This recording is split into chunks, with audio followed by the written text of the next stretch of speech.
সরদ্দি মেডিকেলের মোবাইল সিন্ডিকেটের সদস্য এই নারী প্রতিনিয়ত বিভিন্ন কৌশলে টাকা পয়সা মোবাইল হাতিয়ে নেয় এই নারী সদস্য। যারা সরকারি হসপিটালে যান তারা সবাই সাবধানে থাকবেন আর ভিডিওটি শেয়ার করে লক্ষ মানুষকে দেখার সুযোগ করে দিবেন। মহিলাটি দেখছেন, এই যে মহিলাটি দেখছেন তার নাকি এই সরদ্দি হসপিটাল থেকে সাতবার মোবাইল চুরি হয়েছে।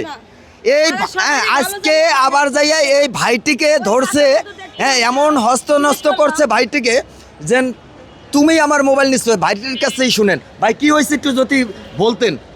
হ্যালো, আসসালামু আলাইকুম। আমার নাম আল মাহমুদ রানা। আমি সাভার থেকে আসছি আমার ওয়াইফকে নিয়ে ডাক্তার দেখানোর জন্য শহীদ সরদ্দি হসপিটালে। তো আমার মহিলা, আমার ওয়াইফ সিরিয়ালের জন্য ওখানে দাঁড়াই রয়েছে।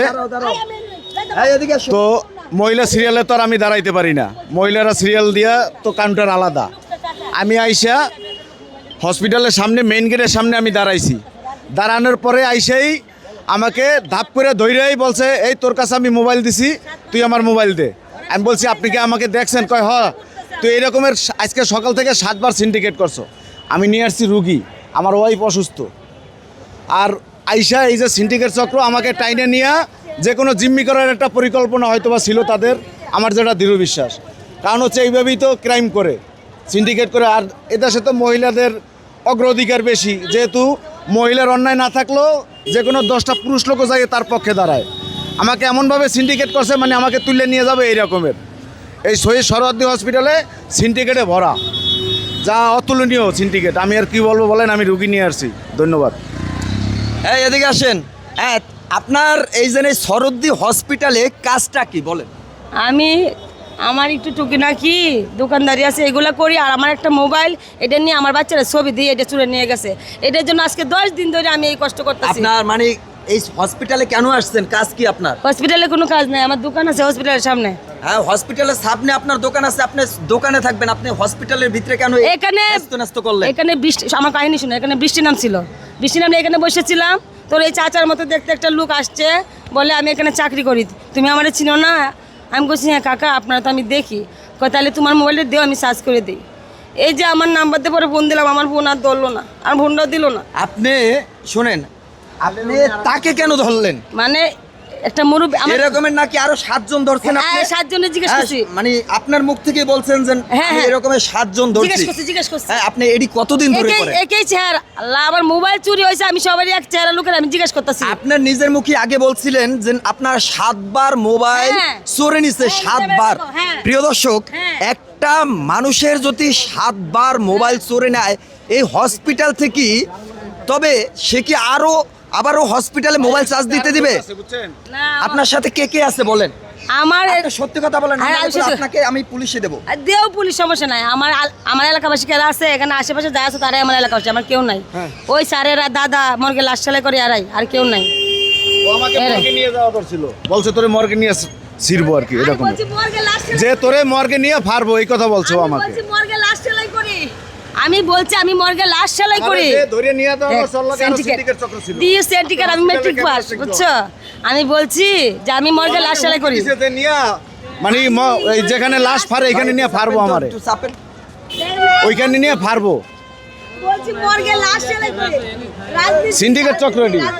আমার মোবাইল চুরি হয়েছে, অন এরকম দেখতে লোকের জিজ্ঞেস করছি না, বলছে সার্চ করে দিব। তার নাকি ভাইয়া, তার নাকি 7বার মোবাইল চুরি হয়েছে এই হসপিটাল থেকে। তারপরেও কি হসপিটালে মোবাইল চার্জ দেব? আপনার ধরেন আপনার মোবাইলে 7 সত করে রাখবা না, সব চুরি গেছে না, তাও কিছু কইবো না। আল্লাহ আল্লাহ। এখন আপনি কি করতেছেন ভাইয়া বলেন? আমি তো পুলিশ বলছে আসবে, আমি পুলিশের সহায়তা নেব, কারণ না আমার ইজ্জত নষ্ট করছে। আমি আসছি রুগী দেখানোর জন্য।